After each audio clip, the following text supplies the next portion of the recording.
Uh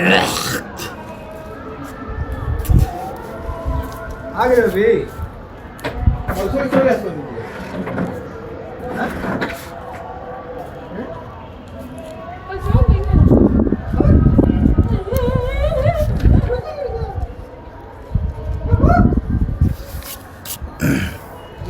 welcome to A edu और ए edu के हमारे इस यूट्यूब चैनल में आप सभी का स्वागत है। तो हम लोग आज राष्ट्रपति के बारे में देखेंगे। हालांकि हम लोग जो मूल अधिकार है उसे हम लोग देखेंगे, लेकिन राष्ट्रपति को देख लें। ये एक छोटा सा टॉपिक है जहाँ से एग्ज़ाम प्रश्न आते ही हैं। तो सबसे पहले हम लोग देखें कि यह जो राष्ट्रपति है, भारत में संसदीय सरकार है या संघात्मक सरकार है, संघीय सरकार है।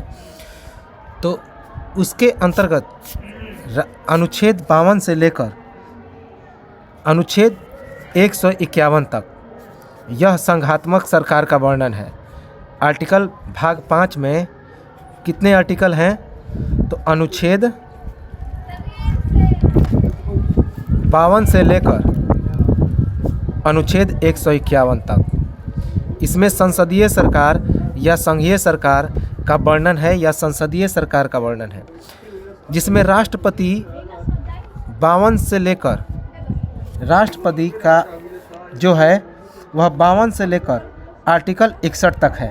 तो याद रखेंगे, भारत के राष्ट्रपति को अनुच्छेद 52 से लेकर अनुच्छेद 61 तक रखा गया है। इसमें भारत के राष्ट्रपति आते हैं।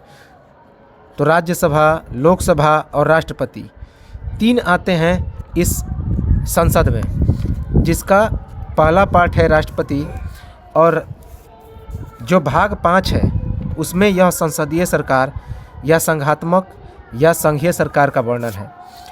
तो 52 से 61 तक में राष्ट्रपति का वर्णन है, जबकि टोटल 52 से 151 के बीच भाग 5 है, और उसी भाग 5 में संघीय सरकार या संसदीय सरकार या संघात्मक सरकार अर्थात सेंट्रल गवर्नमेंट। तो सेंट्रल गवर्नमेंट जो केंद्र सरकार है उसके अंदर तीन चीज़ आते हैं। तो पहला राज्यसभा, दूसरा लोकसभा और तीसरा राष्ट्रपति। तो हम लोग राष्ट्रपति के बारे में देखेंगे। सबसे पहले कि यह जो राष्ट्रपति है, राष्ट्रपति भारत देश का प्रथम नागरिक होता है। राष्ट्रपति क्या होता है? तो भारत का प्रथम नागरिक होता है। देश का पहला नागरिक कौन होता है? तो राष्ट्रपति। और इसकी जो पत्नी होती है वह देश की दूसरी नागरिक, देश की दूसरी नागरिक। अगर महिला राष्ट्रपति है तो उसका पति हो जाएगा दूसरा नागरिक और महिला हो जाएगी प्रथम नागरिक। तो देश का राष्ट्रपति भारत का प्रथम नागरिक होता है, और राष्ट्रपति की पत्नी देश की दूसरी नागरिक होती है। यदि महिला है तो वह प्रथम नागरिक होगी और उसका पति जो है वह देश का दूसरा नागरिक होगा। याद रखेंगे। तो संघात्मक शासन के अंतर्गत में वैसे तो हम लोग 5 चीज़ों को रखते हैं। याद रखेंगे, संघात्मक सरकार के अंतर्गत वैसे तो 5 चीज़ें आती हैं। कौन कौन? कार्यपालिका, कार्यपालिका, उसके बाद संसद, उसके बाद राष्ट्रपति की विधायी शक्तियाँ, राष्ट्रपति की विधायी शक्तियाँ,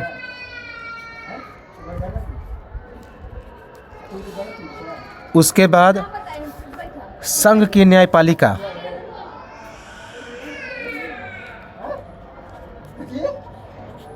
संघ की न्यायपालिका, और जो 5वां है वह है कैग, जिसे भारत का नियंत्रक एवं लेखा महापरीक्षक कहा जाता है।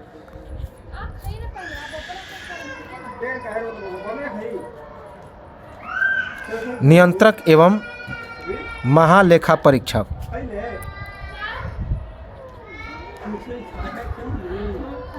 कंट्रोलर एंड ऑडिटर जनरल, याद रखेंगे, कैग। तो ये चीज़ें होती है 5 चीज़ें संघीय सरकार के अंतर्गत: कार्यपालिका, संसद, राष्ट्रपति की विधायी शक्तियाँ, संघ की न्यायपालिका और भारत का नियंत्रक एवं महालेखा परीक्षक कैग। तो इसी संसद का एक अंग है राष्ट्रपति। तो यह राष्ट्रपति जो है भारत का पहला नागरिक होता है, उसकी पत्नी देश की दूसरी नागरिक होती है।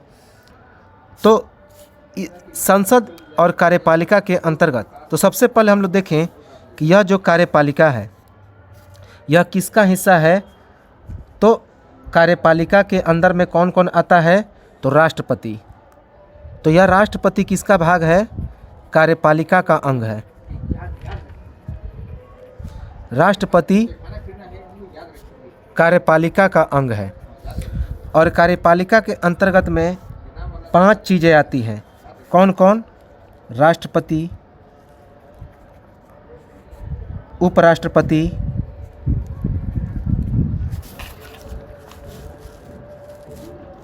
उपराष्ट्रपति,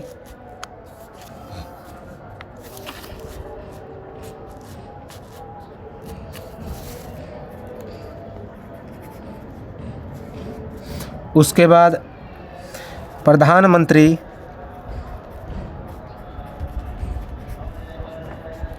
उप प्रधानमंत्री,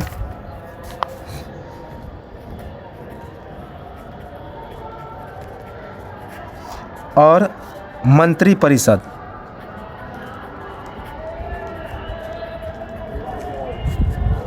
तो कार्यपालिका के 5 अंग हैं: राष्ट्रपति, उपराष्ट्रपति, प्रधानमंत्री, उप प्रधानमंत्री और मंत्रिपरिषद। तो इसी कार्यपालिका का अंग है राष्ट्रपति। अब लोकतांत्रिक देश में 2 प्रकार का शासन व्यवस्था है, चूँकि भारत में संघीय शासन व्यवस्था है और अमेरिका में अध्यक्षात्मक, अर्थात यहाँ पे राष्ट्रपति सर्वोच्च होते हुए भी वह सारे नियम कानून को खुद से ही नहीं बना सकता। वह मंत्रिपरिषद की सलाह पर निर्भर है, प्रधानमंत्री की सलाह पर निर्भर है। लेकिन अमेरिका जैसे देश में राष्ट्रपति सारे संघ का मालिक होता है, वह उसका अध्यक्ष होता है, क्योंकि वहाँ पर अध्यक्षात्मक शासन प्रणाली है जिसे प्रेसिडेंशियल एग्जीक्यूटिव कहते हैं, और भारत में पार्लियामेंट्री एग्जीक्यूटिव है, संसदीय है।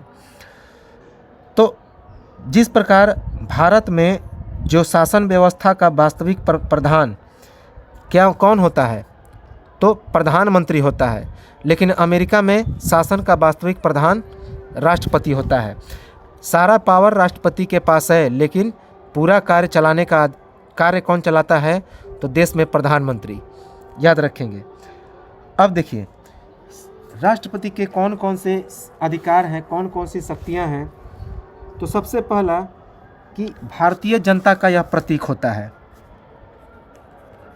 राष्ट्रपति क्या होता है? तो भारतीय जनता का प्रतीक होता है, याद रखेंगे। उसके बाद यह संविधान का संरक्षक भी इसे कहा जाता है।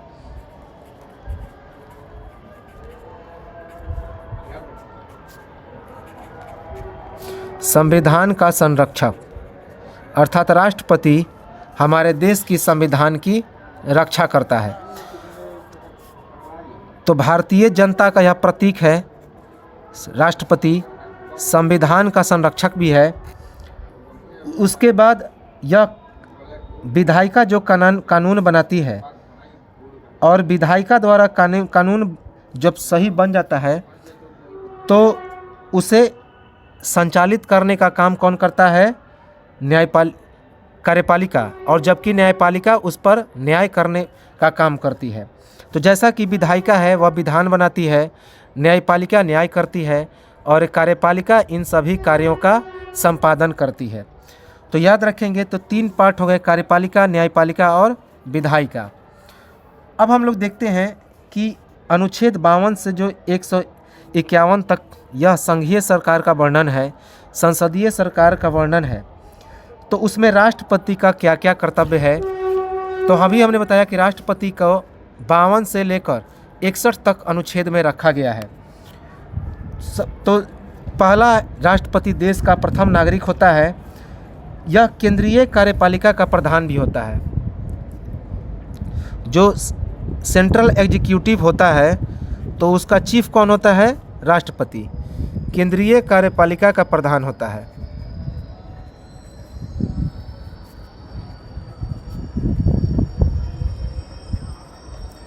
केंद्रीय कार्यपालिका का प्रधान होता है।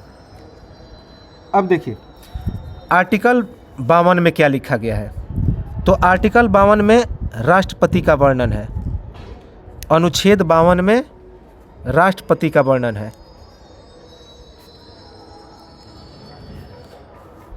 अनुच्छेद 52 में क्या लिखा गया है? तो भारत का एक राष्ट्रपति होगा। भारत का एक राष्ट्रपति।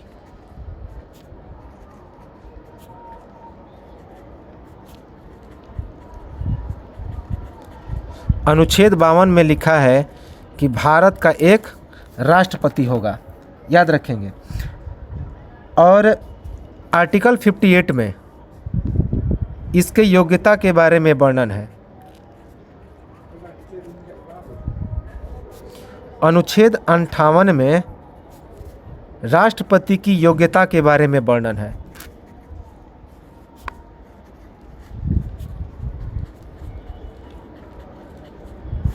तो अनुच्छेद 52 में लिखा गया है कि भारत का एक राष्ट्रपति होगा।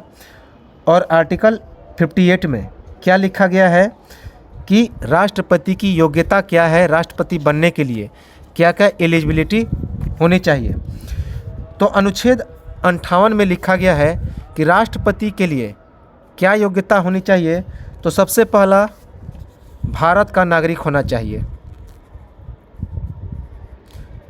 राष्ट्रपति बनने के लिए भारत का नागरिक होना जरूरी है।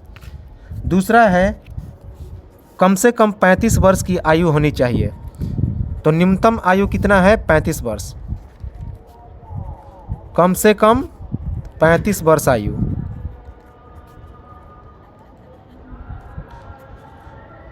उसके बाद लोकसभा का सदस्य बनने के योग्य हो।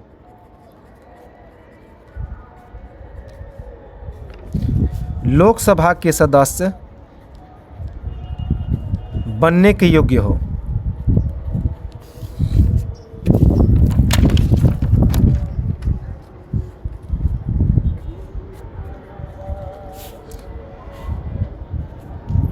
उसके बाद किसी लाभ के पद पर न हो। लाभ के पद का मतलब जैसे कि पहले से कोई पद पर न हो, जैसे राष्ट्रपति, उपराष्ट्रपति, राज्यपाल, प्रधानमंत्री। तो इन सभी के पद पर वह नहीं होना चाहिए।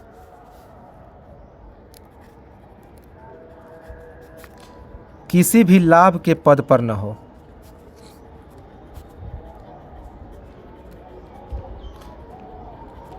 तो अगर ये चारों योग्यताएं कोई व्यक्ति पालन कर रहा है तो उसके पास राष्ट्रपति बनने की योग्यता है। भारत का नागरिक होना चाहिए।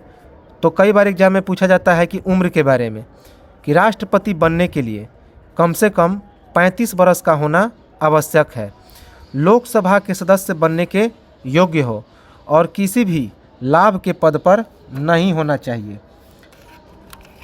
अब है कि प्रस्तावक क्या करता है कि प्रस्ताव को पास करता है, अर्थात वह चुनाव करता है। और एक अनुमोदक होता है जो इन प्रस्तावकों का अनुमोदन करता है। वह देखता है कि कौन इस प्रस्ताव में पारित होने के लायक है और कौन नहीं है। तो प्रस्तावक और अनुमोदक ये राष्ट्रपति के कार्य होते हैं, क्योंकि राष्ट्रपति अंतिम रूप से मोहर लगाता है किसी भी विधायिका के ऊपर। कोई भी कानून के ऊपर अंतिम मोहर किसका लगता है? तो राष्ट्रपति का, क्योंकि सबसे पहले लोकसभा में, उसके बाद फिर राज्यसभा में, फिर राष्ट्रपति के पास आता है। तो ये है हमारा राष्ट्रपति की योग्यता। अब हम लोग देखते हैं कि राष्ट्रपति जो है आर्टिकल 53 में इसके बारे में क्या कहा गया है। तो आर्टिकल 53 में कहा गया है, अनुच्छेद 53।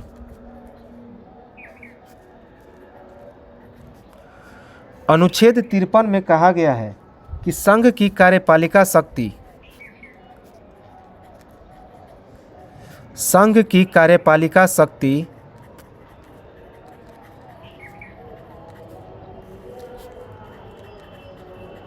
किसमें निहित है?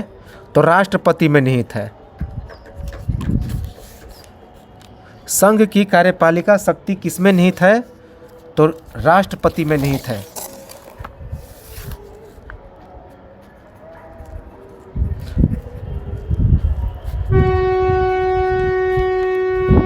अर्थात राष्ट्रपति ने अंतिम रूप से यदि कोई मोहर लगा दिया तो वह कानून बन जाता है, वह एक अधिनियम बन जाता है। तो राष्ट्रसंघ की कार्यपालिका शक्ति किसके हाथों में निहित है? तो भारत के राष्ट्रपति के हाथों में निहित है। यह कहा गया है आर्टिकल 53 में। अर्थात जब ज़रूरत पड़ेगा तो वह अपने इस पावर का इस्तेमाल कर सकता है। जैसे कि 352, 356 और 360, इन सभी शक्तियों का इस्तेमाल कौन करता है? तो राष्ट्रपति करता है आपातकाल के समय। तो इन सभी शक्तियों का प्रयोग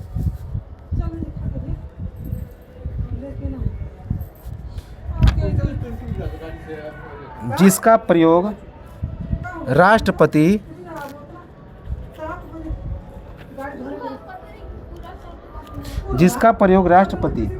स्वयं या अपने अधीनस्थ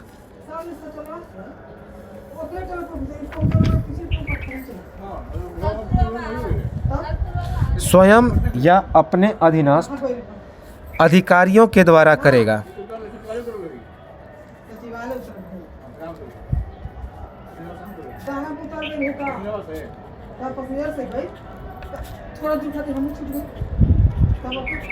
तो आर्टिकल 53 में है कि संघ की कार्यपालिका शक्ति राष्ट्रपति के हाथों में निहित है, जिसका प्रयोग राष्ट्रपति स्वयं भी कर सकता है या अपने अधीन अधिकारियों के द्वारा भी कर सकता है जब ज़रूरत पड़ेगा।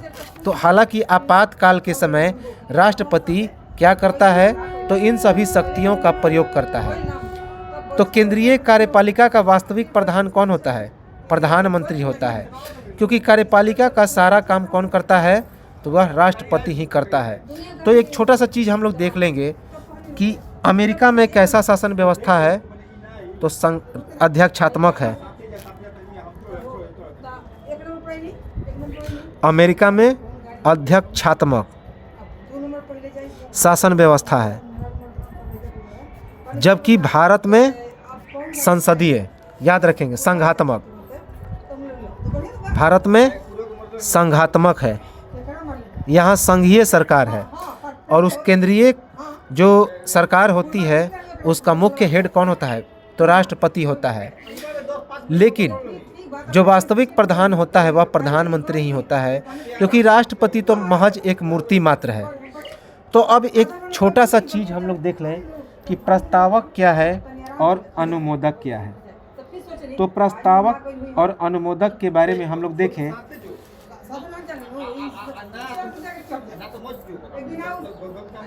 प्रस्तावक कौन होता है? जो प्रस्ताव पारित करता है।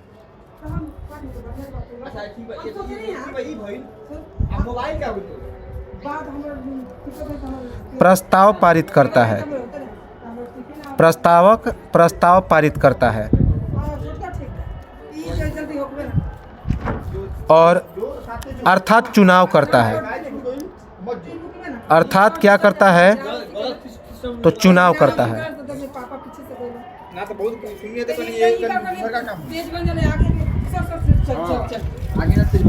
और जो अनुमोदक है, अनुमोदक का मतलब होता है अनुमोदन करना, मोहर लगाना। वह अनुमोदन करता है, अर्थात जो प्रस्तावक कह देता है उसके हाँ में हाँ मिलाता है। याद रखेंगे। तो प्रस्तावक क्या करता है? उसके हाँ में हाँ कौन मिलाता है? अनुमोदक। अनुमोदन करता है। या प्रस्तावक के हाँ में हाँ मिलाता है। हम सोचनी है कि ना जाए, फिर कहनी है कि काहे ना गई हम पहले पीले ना रहला गए तो नहीं हम कि ना चलो रे। हाँ में हाँ मिलाता है, याद रखेंगे। और वे जो प्रस्तावक और अनुमोदक होते हैं ये निर्वाचक मंडल के सदस्य होते हैं। ये दोनों किसके सदस्य होते हैं? तो निर्वाचक मंडल के सदस्य होते हैं, याद रखेंगे। ये प्रस्तावक और अनुमोदक ये दोनों निर्वाचक मंडल के सदस्य होते हैं।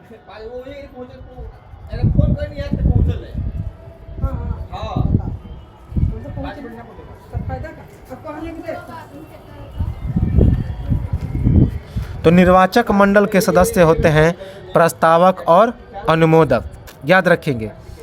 इस तो राष्ट्रपति के चुनाव में एक प्रस्तावक और एक अनुमोदक होता है, लेकिन इसमें जनता भाग नहीं लेता है।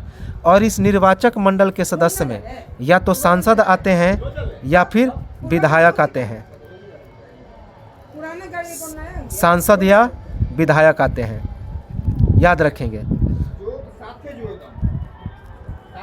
अर्थात जो एमएलए होते हैं वो होते हैं या फिर सांसद होते हैं, याद रखेंगे।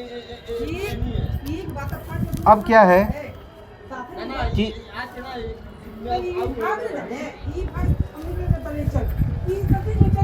तो लाभ के पद पर अब एक चीज़ देख लें कि लाभ के पद का मतलब क्या होता है। तो अभी हमने हालांकि बता ही दिया है कि लाभ का पद का मतलब होता है, लाभ का पद का मतलब होता है जैसे कोई राष्ट्रपति के पद पर हो, उपराष्ट्रपति के पद पर हो, राष्ट्रपति के पद पर हो, उपराष्ट्रपति के पद पर हो, या प्रधानमंत्री के पद पर हो, या मंत्री परिषद के पद पर हो, मंत्री परिषद के पद पर हो। तो इन सभी पदों पर यदि हो तो उसे लाभ का पद कहा जाता है। तो राष्ट्रपति बनने के लिए इन सभी लाभ के पदों पर होना नहीं चाहिए, अन्यथा कोई राष्ट्रपति नहीं बन सकता। अब देखिए राष्ट्रपति का निर्वाचन कैसे होता है। तो राष्ट्रपति का जो निर्वाचन होता है एकल संक्रमणीय अप्रत्यक्ष मत प्रणाली के तहत। तो राष्ट्रपति का निर्वाचन एकल संक्रमणीय मत, तो यह जो निर्वाचन है राष्ट्रपति का निर्वाचन आर्टिकल 154 में है, अनुच्छेद 54 में लिखा गया है। अनुच्छेद 54 में किसका निर्वाचन है? तो राष्ट्रपति का।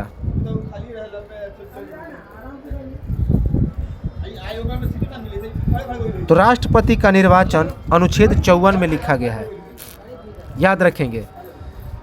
अनुच्छेद 54 में राष्ट्रपति के निर्वाचन के बारे में लिखा गया है। निर्वाचन अर्थात चुनाव के बारे में, कि राष्ट्रपति का चुनाव कैसे होता है। तो इसमें जनता भाग नहीं लेती।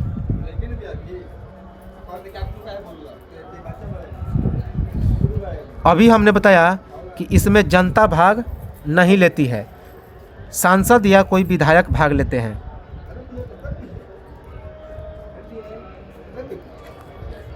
इसमें लोकसभा या जो राज्यसभा है तो इसके सांसद भाग लेते हैं, राज्य की विधानसभा के जो विधायक हैं वो भाग लेते हैं। तो ये सभी जो है भाग लेते हैं। तो कौन कौन से लोग भाग लेते हैं? तो इसमें भाग लेने वाले कौन कौन हैं?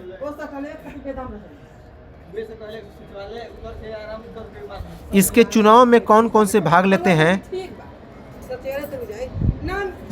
तो इसके चुनाव में, राष्ट्रपति के चुनाव में लोकसभा के निर्वाचित सदस्य और राज्यसभा के निर्वाचित सदस्य, तो कौन कौन से भाग लेते हैं?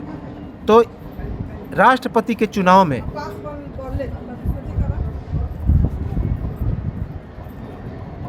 लोकसभा के निर्वाचित सदस्य,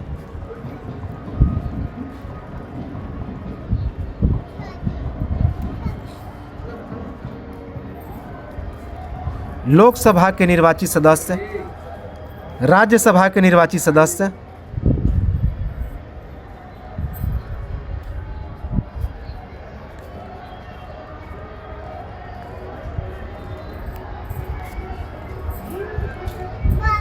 लोकसभा के निर्वाचित सदस्य, राज्यसभा के निर्वाचित सदस्य, उसके बाद विधानसभा के निर्वाचित सदस्य अर्थात विधायक,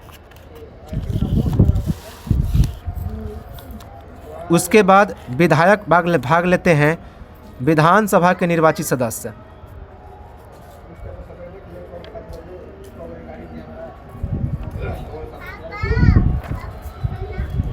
विधानसभा के निर्वाचित सदस्य,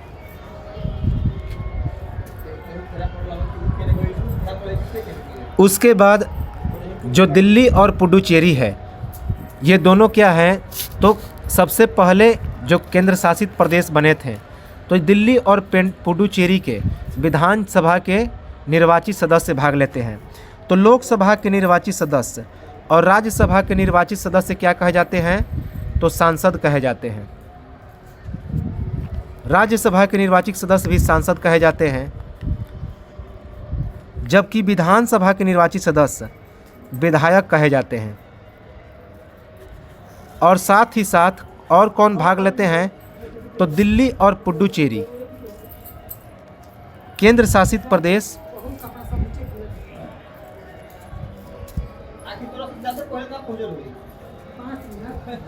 केंद्र शासित प्रदेश दिल्ली और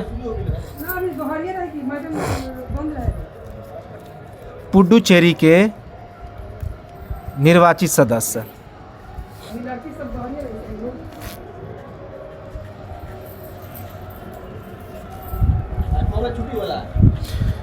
तो राष्ट्रपति के चुनाव में जनता भाग नहीं लेती। राष्ट्रपति के चुनाव का वर्णन किसमें है, आर्टिकल 54 में। इसमें जनता भाग नहीं लेती। और कौन कौन लोग भाग लेते हैं, तो 4 प्रकार के लोग भाग लेते हैं। पहला, राज्यसभा और लोकसभा के निर्वाचित सदस्य।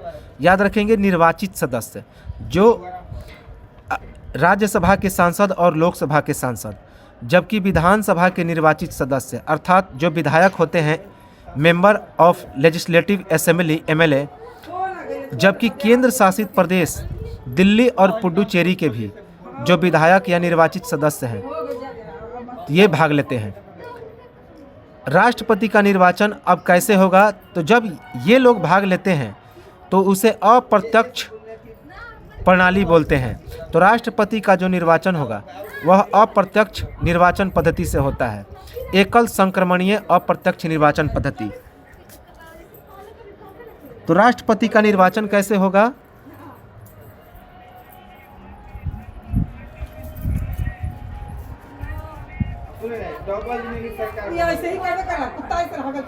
राष्ट्रपति का निर्वाचन एकल संक्रमणीय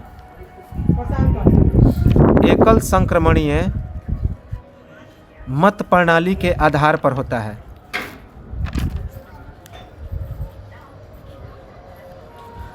तो राष्ट्रपति का जो निर्वाचन होता है वह एकल संक्रमणीय मत पद्धति के आधार पर होता है। तो एकल संक्रमणीय मत प्रणाली के अंतर्गत राष्ट्रपति का चुनाव होता है, याद रखेंगे।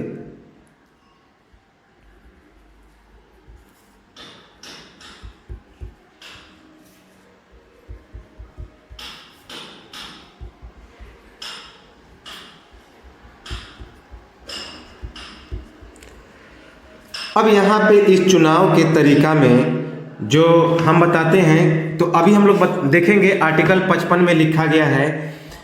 अब आर्टिकल 54 में क्या बताया गया है कि कौन कौन लोग इसमें भाग लेते हैं। तो देखिए, हमने बताया था कि राज्यसभा के सांसद, लोकसभा के सांसद, उसके बाद पुडुचेरी और दिल्ली के जो सांसद होते हैं, जो क्या है तो केंद्र शासित प्रदेश हैं।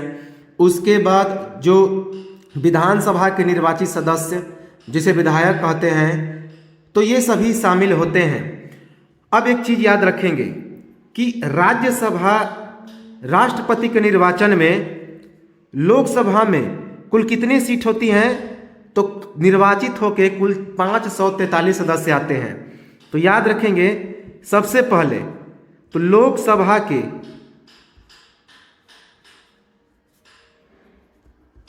543, तो लोकसभा के 543 निर्वाचित सदस्य भाग लेंगे।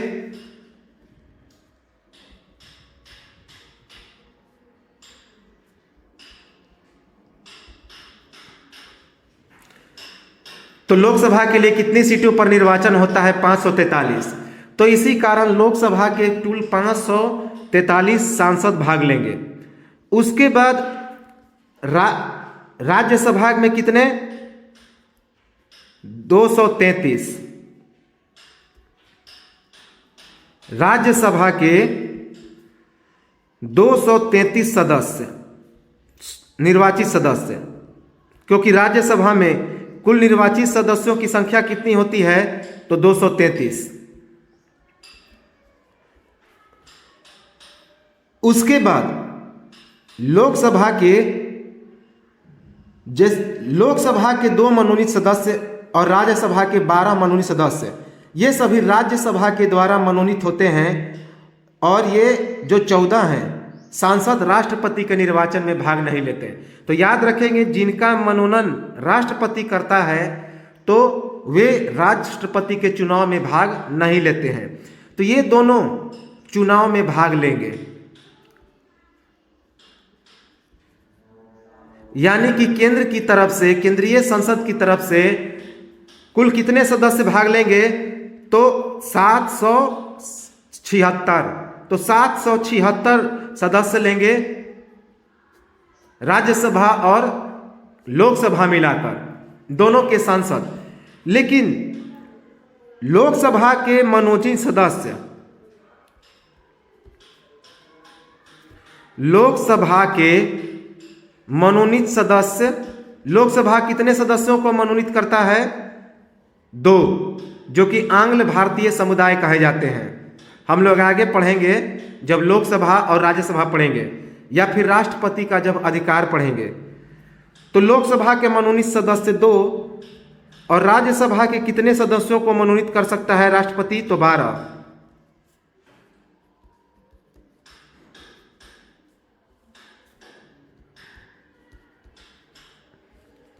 ये राष्ट्रपति के चुनाव में भाग नहीं लेते, याद रखेंगे, ये चुनाव में भाग नहीं लेते।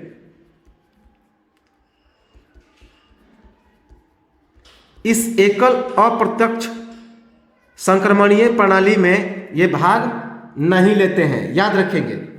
इस प्रकार टोटल 276 सांसद और विधायकों की संख्या यदि देश में मिला ली जाए तो कुल 4100। तो 4100 के करीब जो होते हैं विधायक होते हैं, जो कि राज्यों के विधानसभाओं से निर्वाचित होते हैं। तो करीब 4100 विधायक भाग लेते हैं, अर्थात कुल जो सदस्य भाग लेते हैं वो कितने भाग लेते हैं? तो कुल मिलाकर राष्ट्रपति के चुनाव में 4100 प्लस 776, अर्थात 4876, करीब करीब 4900 सदस्य भाग लेते हैं, क्योंकि इन विधायकों की संख्या जो है कम बेसी होती रहती है। तो कुल मिलाकर इतने सदस्य जो होते हैं राष्ट्रपति के निर्वाचन में भाग लेते हैं, ये राष्ट्रपति के निर्वाचन में भाग लेते हैं, याद रखेंगे, राष्ट्रपति के निर्वाचन में भाग लेते हैं। तो कौन कौन से लोग भाग नहीं लेते हैं? जो लोकसभा के द्वारा मनोनीत सदस्य होते हैं, जिनकी संख्या 2 होती है, ये राष्ट्रपति इनको मनोनीत करता है। ये दोनों सदस्य जो होते हैं आंग्ल भारतीय समुदाय के होते हैं, और 12 सदस्य जो राज्यसभा के होते हैं, जिनकी मनोनयन राष्ट्रपति करता है, तो ये भी भाग नहीं लेते हैं। तो कुल मिलाकर जो सांसद होते हैं वे 14 सांसद भाग नहीं लेते हैं, जिनको मनोनीत करता है राष्ट्रपति। तो जिनको राष्ट्रपति मनोनीत करता है ये भाग नहीं लेते। तो कुल जो सीट है वो 545 है, और लोकसभा के लिए और राज्यसभा के लिए कितना है, 245 है। तो 545 और 245 में से लोकसभा के 2 हट जाएंगे और राज्यसभा के 12 हट जाएंगे। तो कुल मिलाकर 543 सदस्य, 543 सांसद लोकसभा के और 233 सांसद राज्यसभा के, अर्थात कुल मिलाकर जो 776 सांसद हैं वही भाग लेते हैं इस राष्ट्रपति के निर्वाचन में। याद रखेंगे। अब देखिए, राष्ट्रपति के निर्वाचन में यह ख्याल रखा जाता है, क्या ख्याल रखा जाता है कि केंद्र और राज्य का हिस्सा बराबरी का हो। अब कैसे होता है राष्ट्रपति का निर्वाचन का तरीका, तो यह लिखा गया है आर्टिकल 55 में। तो अनुच्छेद 55 में क्या लिखा गया है, अनुच्छेद 55 में लिखा गया है निर्वाचन का तरीका।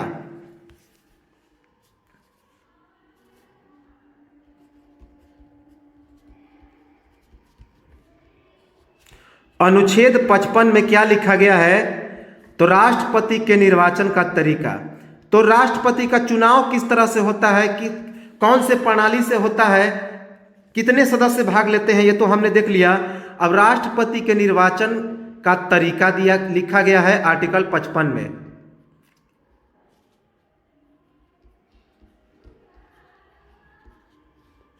तो अभी हमने बताया कि राष्ट्रपति के निर्वाचन का तरीका, यह कौन सा तरीका होता है, तो समानुपातिक प्रतिनिधित्व प्रणाली या एकल संक्रमणीय मत पद्धति। याद रखेंगे, इस पद्धति का नाम है समानुपातिक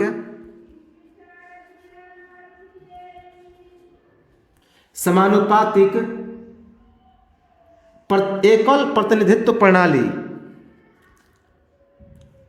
प्रतिनिधित्व प्रणाली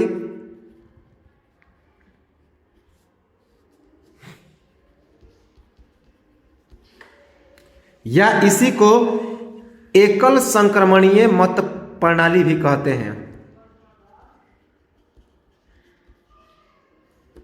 एकल संक्रमणीय मत प्रणाली भी कहा जाता है। तो समानुपातिक प्रतिनिधित्व प्रणाली या एकल संक्रमणीय मत प्रणाली के तहत राष्ट्रपति का निर्वाचन होता है, यह आर्टिकल 55 में लिखा गया है।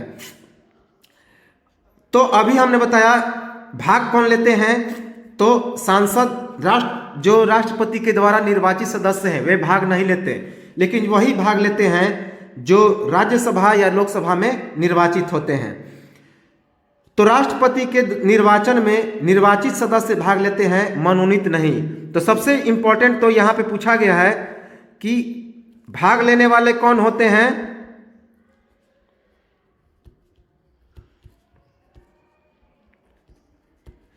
निर्वाचन में कौन भाग लेते हैं, तो निर्वाचित सदस्य भाग लेते हैं।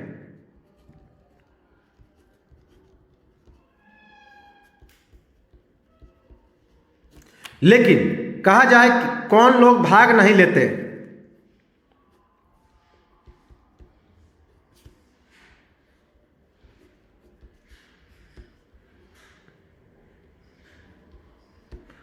तो अभी हमने बताया कि जो राष्ट्रपति के द्वारा मनोनीत होते हैं आंग्ल भारतीय समुदाय,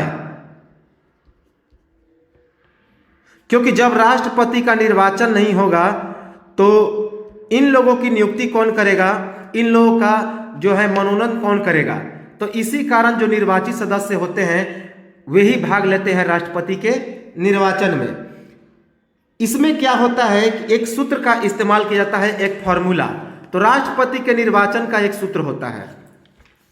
तो राष्ट्रपति के निर्वाचन का सूत्र क्या होता है,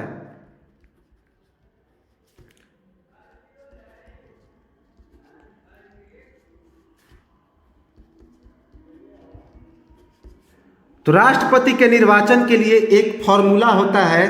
वो क्या फॉर्मूला होता है कि सांसदों का मूल्य बराबर विधायकों का वोट मूल्य, यही इस्तेमाल होता है। यह सूत्र होता है कि सांसदों का जो वोट मूल्य होना चाहिए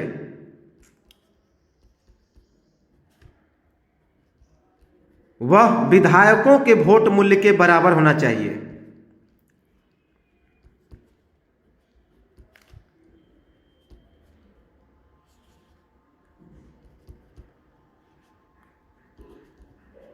तो सांसदों का जो वोट मूल्य है वो बराबर होना चाहिए विधायकों के वोट मूल्य से, अर्थात केंद्र और राज्य का हिस्सा जो होना चाहिए वो विधानसभा के हिस्सा के बराबर होना चाहिए।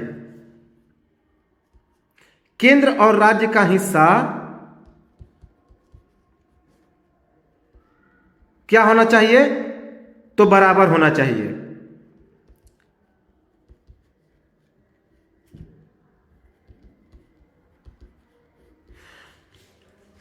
तो यह सूत्र क्या होता है कि एक विधायक का जो एक मत मूल्य वोट मूल्य होता है उसे राज्य की कुल जनसंख्या बटा में राज्य विधानसभा के निर्वाचित सदस्य को क्या करते हैं कि 1000 से गुना कर देते हैं।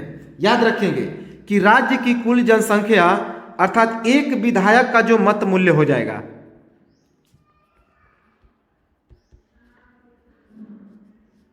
एक विधायक का जो वोट का मूल्य हो जाएगा, एक विधायक का मत का कीमत, एक विधायक के मत का कीमत वो हो जाएगा राज्य की कुल जनसंख्या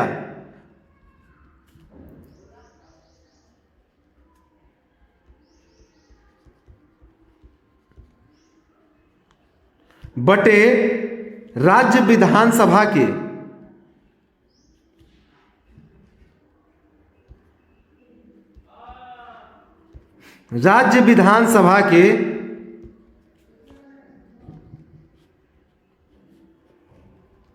निर्वाचित सदस्य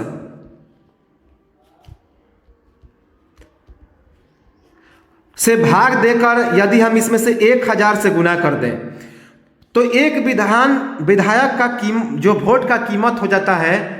कैसे हम लोग निकालते हैं? तो एक सूत्र होता है कि राज्य की कुल जनसंख्या को यदि उस राज्य के विधानसभा के निर्वाचित सदस्य से भाग दे देंगे और उसके बाद उसे 1000 से गुना कर देंगे तो उस राज्य के एक विधायक का मत का कीमत निकल जाएगा, उसके एक विधायक के वोट का मूल्य निकल जाएगा। याद रखेंगे।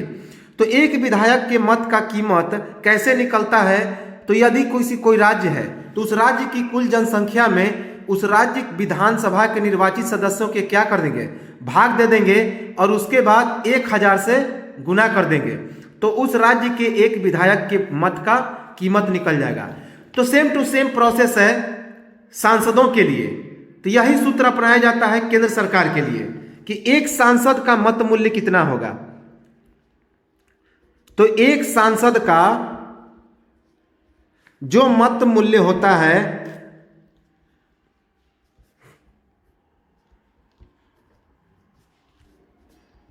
वह सभी राज्यों के विधायकों की कुल संख्या, सभी राज्यों के विधायकों का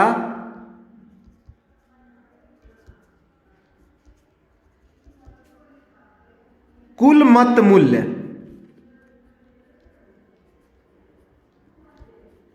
तो सभी राज्यों के विधायकों के कुल मत मूल्य को यदि हम संसद के निर्वाचित सदस्यों की कुल संख्या से भाग दे देंगे, संसद के निर्वाचित सदस्यों की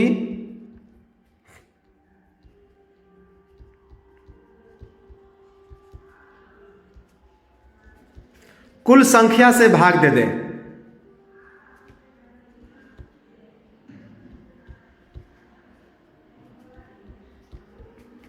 कुल संख्या से क्या करेंगे? तो भाग दे दें और उसके बाद 1000 से गुना कर दें तो ये मेरा निकल जाएगा एक सांसद का वोट का कीमत।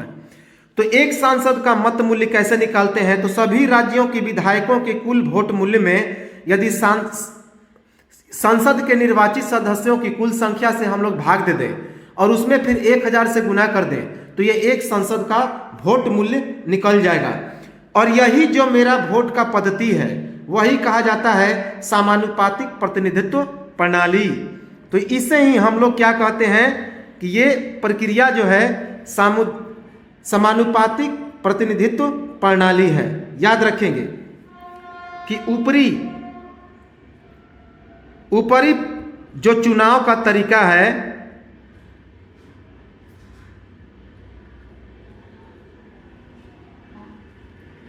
इसे एकल अप्रत्यक्ष संक्रमणीय मत पद्धति भी कहते हैं। एकल अप्रत्यक्ष संक्रमणीय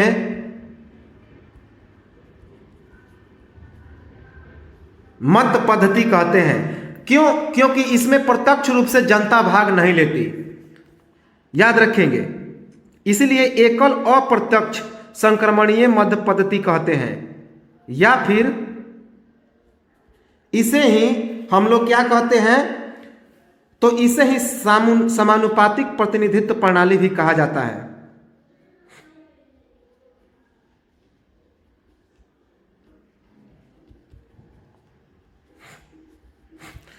समानुपातिक प्रतिनिधित्व प्रणाली।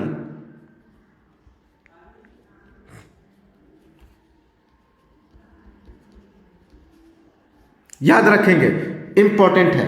तो ये तो था हमारा आर्टिकल 55।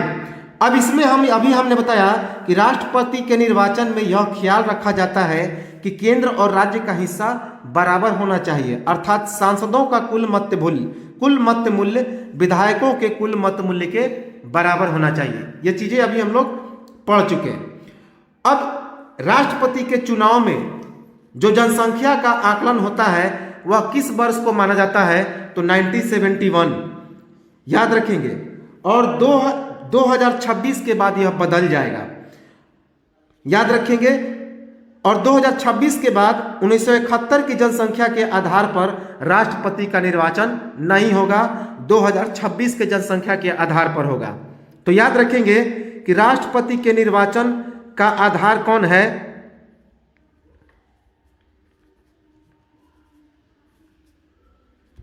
राष्ट्रपति के निर्वाचन का आधार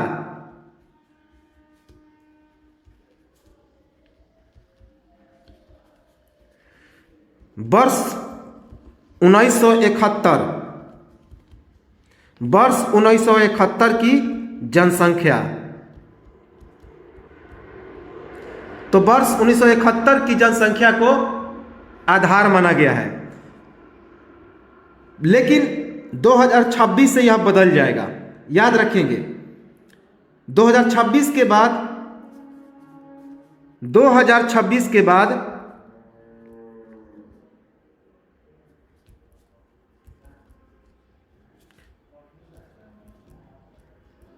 राष्ट्रपति के निर्वाचन का आधार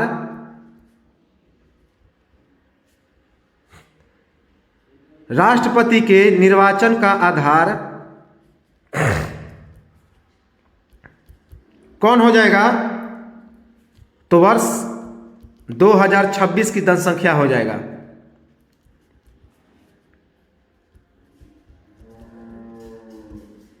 याद रखेंगे, तो अब 1971 का जनसंख्या नहीं चलेगा 2026 के बाद।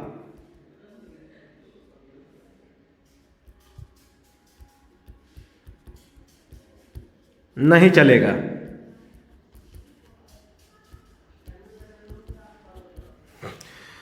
अब देखिए कि राष्ट्रपति के निर्वाचन में उम्मीदवार को कम से कम कुल मत का 50% प्लस 1 वोट की जरूरत होती है जीतने के लिए, और इसी को ही एकल संक्रमणीय मत पद्धति या एकल हस्तांतरणीय मत पद्धति कहा जाता है। इसमें तब तक चरणवार मतदान होता है जब तक किसी उम्मीदवार का मत 50% से ज़्यादा न हो जाए। तो काफ़ी इम्पोर्टेंट है।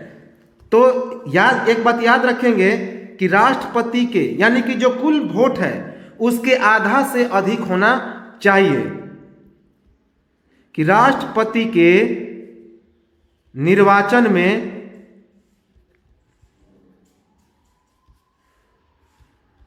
जीत के लिए कम से कम कितना वोट चाहिए, तो कुल मत के आधे से ज्यादा, कम से कम कम से कम कितना चाहिए, तो 50% प्लस 1 अर्थात आधे से कुछ एक ज़्यादा चाहिए। और इसी विधि को क्या कहते हैं,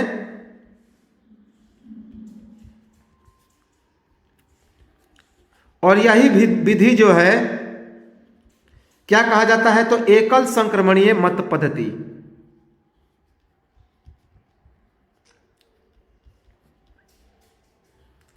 एकल संक्रमणीय मत पद्धति, या इसी को हम लोग क्या कहते हैं, तो एकल हस्तांतरणीय मत पद्धति। एकल हस्तांतरणीय मत पद्धति कहा जाता है।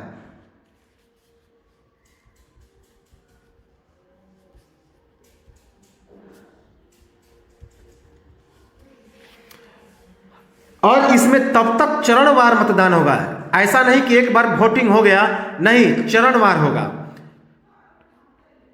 याद रखेंगे। इसमें तब तक चरणवार मतदान होगा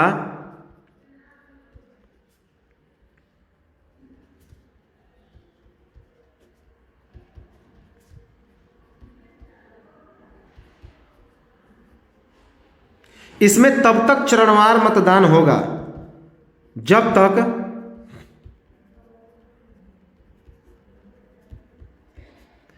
किसी उम्मीदवार का जो वोट है वह 50% से ज़्यादा न हो जाए। उम्मीदवार का वोट 50% अर्थात कुल वोट के आधा से अधिक न हो जाए।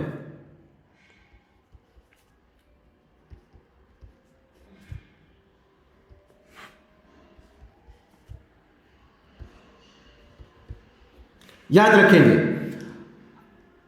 तो इस प्रकार जो निर्वाचक मंडल के 50 सदस्य प्रस्तावक होते हैं और जो 50 सदस्य होते हैं वह अनुमोदक होते हैं, और उसका क्या करते हैं, तो ये समर्थन करते हैं। ये चीज़ अभी हम लोग पढ़ चुके हैं कि इसमें 50 जो होते हैं वे कौन से होते हैं, तो प्रस्तावक होते हैं और 50 अनुमोदक होते हैं।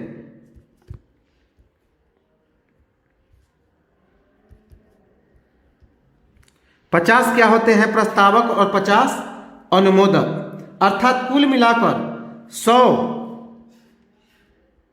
कुल मिलाकर कितने लोग होते हैं, तो 100 लोग होते हैं जो क्या करते हैं कि एक ही राष्ट्रपति को प्रस्तावित और अनुमोदित करते हैं, जिसमें 50 प्रस्तावक होते हैं और 50 अनुमोदक होते हैं। ये 100 लोग क्या करेंगे कि एक ही राष्ट्रपति को प्रस्तावित और अनुमोदित करेंगे।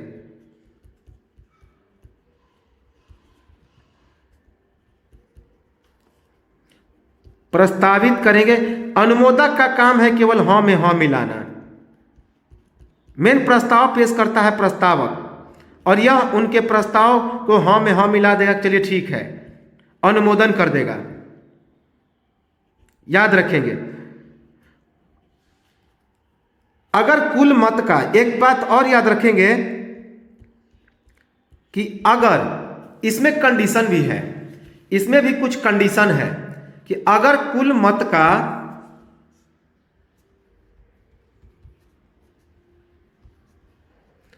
अगर कुल मत का 1/6 मत नहीं मिला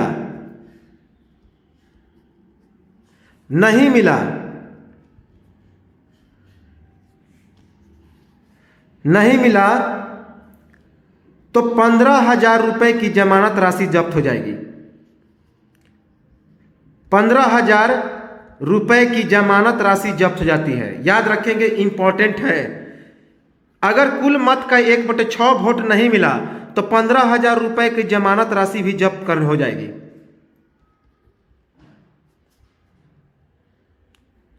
और अगर 1/6 वोट मिल गया तो वो 15,000 रुपया रिटर्न भी हो जाएगा। याद रखेंगे कि अगर 1/6 वोट मिल गया तो वह 15,000 रुपया रिटर्न हो जाएगा। और अगर 1/6 वोट मिल गया तो 15,000 रुपया वापस हो जाएगा।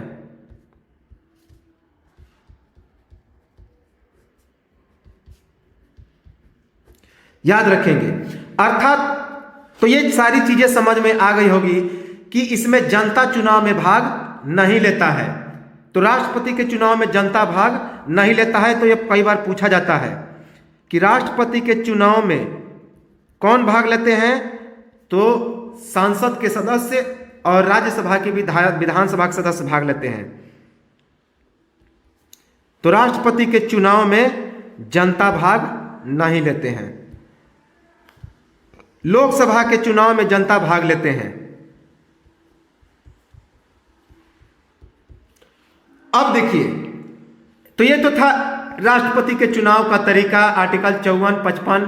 अब आते हैं आर्टिकल 56 के बारे में। आर्टिकल 56 के बारे में, तो आर्टिकल 56 क्या कहता है? आर्टिकल 56 में लिखा है राष्ट्रपति का कार्यकाल।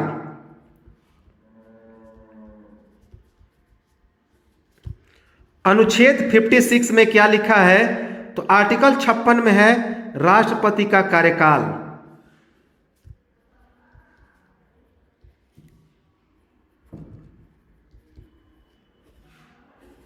तो सबसे पहला इंपॉर्टेंट तो यही है कि राष्ट्रपति का जो कार्यकाल होता है, शपथ ग्रहण करने से कि उस शपथ ग्रहण करने के दिन से लेकर 5 वर्ष तक, याद रखेंगे। तो राष्ट्रपति का कार्यकाल कितने दिनों का हो गया? शपथ ग्रहण करने के दिन से, शपथ ग्रहण करने के दिन से लेकर 5 वर्ष तक।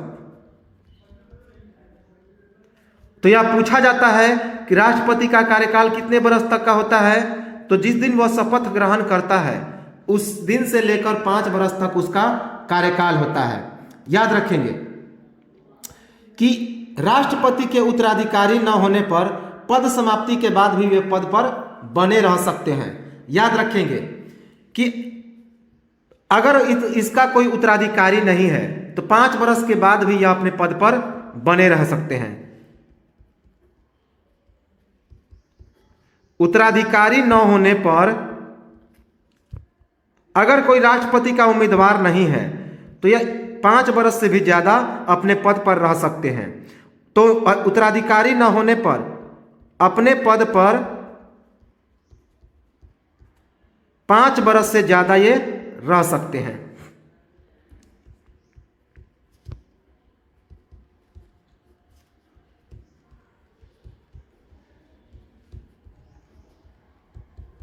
तो काफी इंपॉर्टेंट है, वेरी वेरी इंपॉर्टेंट। इसके बाद ये इस्तीफा किसको देंगे? तो सिंपल सी बात है, ये अपना इस्तीफा उपराष्ट्रपति को देंगे। और उपराष्ट्रपति अपना इस्तीफा किसे देता है? तो राष्ट्रपति को। तो कई बार एग्जाम में आया हुआ है कि राष्ट्रपति अपना इस्तीफा किसे देता है? तो उपराष्ट्रपति को। और उपराष्ट्रपति अपना इस्तीफा किसे देगा? तो राष्ट्रपति को। राष्ट्रपति को कैसे हटाया जा सकता है? तो महाभियोग लगाकर हटाया जा सकता है। हम लोग देखेंगे महाभियोग कैसे लगाया जाता है राष्ट्रपति पर। आर्टिकल 61 में महाभियोग लगाकर इसे पद से हटाया जा सकता है।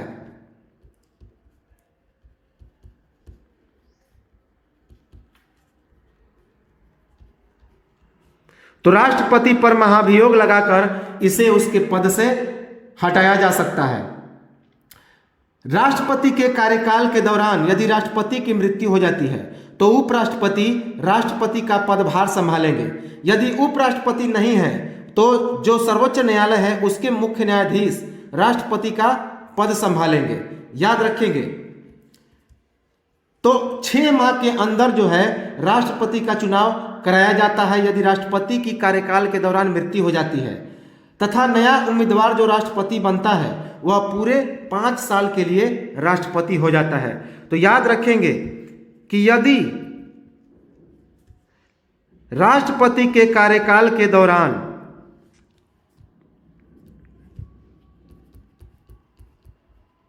उसकी मृत्यु हो जाती है, तो उसकी मृत्यु होने पर राष्ट्रपति का कार्यकाल कौन संभालेगा? उपराष्ट्रपति। याद रखेंगे, राष्ट्रपति का पद किसके पास जाएगा? यदि राष्ट्रपति कोई है और राष्ट्रपति के दौरान उसकी मृत्यु हो जाती है, तो उस कंडीशन में राष्ट्रपति का पद कौन संभालेगा? तो उपराष्ट्रपति। और यदि उपराष्ट्रपति नहीं है, और यदि उपराष्ट्रपति नहीं है, तो उस कंडीशन में सर्वोच्च न्यायालय का मुख्य न्यायाधीश, तो उस कंडीशन में सर्वोच्च न्यायालय का मुख्य न्यायाधीश राष्ट्रपति का पद संभालेगा।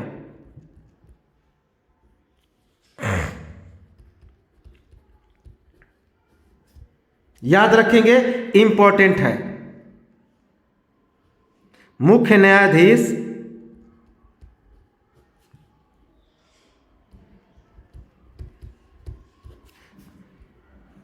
राष्ट्रपति का पद संभालेगा।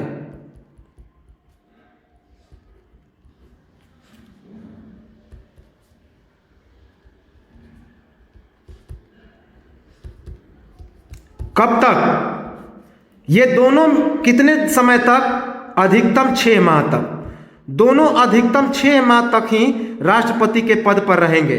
याद रखेंगे, क्योंकि 6 माह के अंदर में राष्ट्रपति का चुनाव कराया जाना चाहिए, तो राष्ट्रपति का चुनाव 6 माह के अंदर में करा लिया जाता है।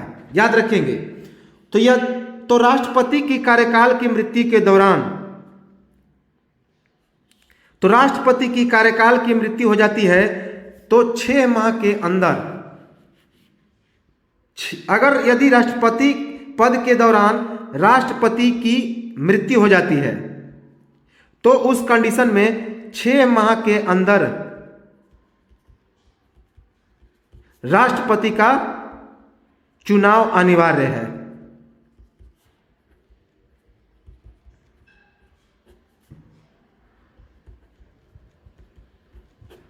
और जो राष्ट्रपति बनेगा उसका कार्यकाल कितना होगा? तो 5 वर्ष का। पूरा कार्यकाल तक वह राष्ट्रपति रहेगा, वह पूरा 5 वर्ष तक रहेगा। फिर यदि इसकी भी मृत्यु हो जाती है, तो इसकी जगह उपराष्ट्रपति पद संभालेगा।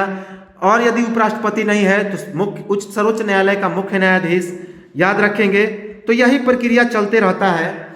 तो यह तो था राष्ट्रपति का कार्यकाल। अब आर्टिकल जो है 57, आर्टिकल 57 क्या कहता है? तो राष्ट्रपति का पुनर्निर्वाचन। याद रखेंगे, राष्ट्रपति का पुनर्निर्वाचन। तो इसमें लिखा गया है कि एक ही राष्ट्रपति कई बार राष्ट्रपति बन सकता है। तो आर्टिकल 57 में क्या लिखा गया है? आर्टिकल 57 में लिखा गया है राष्ट्रपति का पुनः निर्वाचन, कि एक ही राष्ट्रपति कई बार निर्वाचित हो सकता है।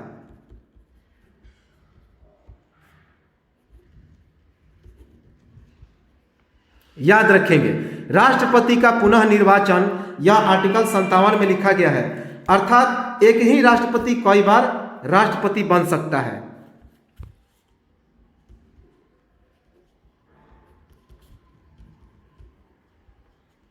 एक ही राष्ट्रपति कई बार राष्ट्रपति के पद पर रह सकता है। राष्ट्रपति के पद पर रह सकता है।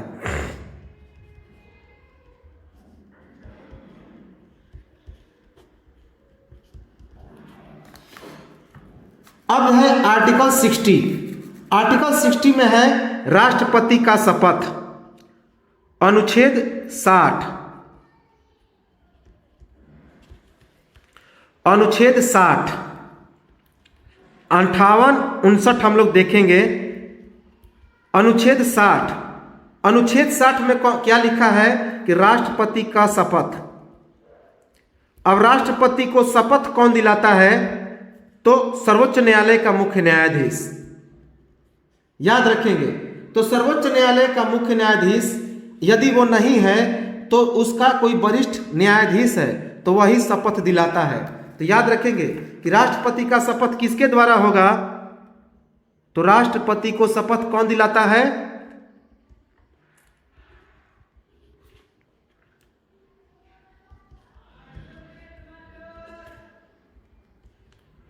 सर्वोच्च न्यायालय के मुख्य न्यायाधीश के द्वारा।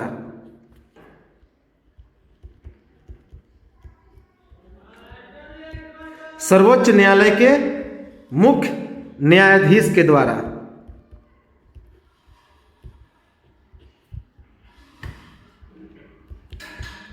याद रखेंगे, अगर यह सर्वोच्च न्यायालय का मुख्य न्यायाधीश नहीं है तो कोई वरिष्ठ न्यायाधीश के द्वारा। अगर मुख्य न्यायाधीश नहीं है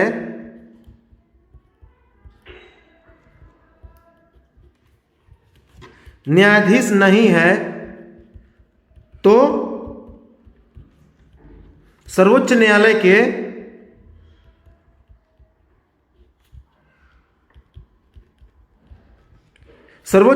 के किसी वरिष्ठ न्यायाधीश के द्वारा। न्यायाधीश के द्वारा।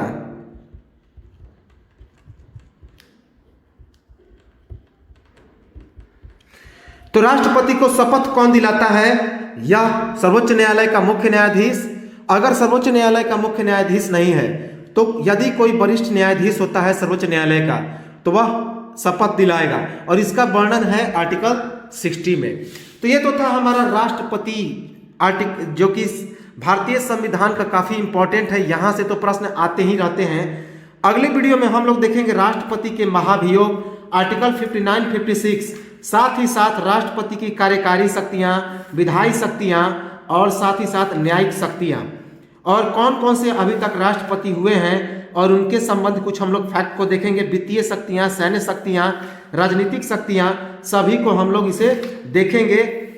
तो काफी इंपॉर्टेंट है प्रेसिडेंट। तो ये तो था हमारा आर्टिकल जो है भाग 5 का, जो विधायी शक्तियां हैं उसका प्रमुख, कार्यपालिका का प्रमुख होता है राष्ट्रपति। तो 52 से लेकर अभी हम लोगों ने आर्टिकल 60 तक देखा, तो आगे इसे पूरा कंटिन्यू देखेंगे हम लोग। तब तक नमस्कार, जय हिंद।